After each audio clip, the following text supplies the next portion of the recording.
they'll, let's try this, try this, try this. Eventually something works. And they don't like to rein in a boom when it's going on, a lot of lobbying pressure there, you know, keep the good times rolling. But if you live under that rule, then eventually you've got to come to the point where you have to bail out in the bust.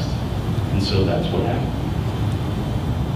Lending, this is just my one comment. To me, this is where I saw the emergence of the globalized capital markets come in. You know, in the early 80s, you didn't really have that. You had a lot of local lending, local capital. You know, now we're much more volatile with all the globalization that happened back then. And then the commercial markets turned around when the risk-adjusted yields became attractive. And they did. And people wanted to get back into real estate. It just took a while. Liquidity returned.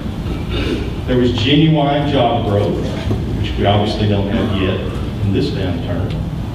And then all the distressed assets got sold off. Now our chief economist, Mark Nozer, is convinced that things turned the day that RTC sold the last piece of junk. When it was all out there, it was all done, the market was cleared, price discovery, there you go, we're off to the races. And so I can tell you this as a final comment, this is the end of my presentation. I met with, for example, a dozen brokers in Austin last week, and I think the thing that concerns them most is that they'll be sitting where they are today, a year from now, doing the same thing they're doing today, which is nothing. And the reason they're convinced that that's the case is because the market is not clearing. You're not getting price discovery.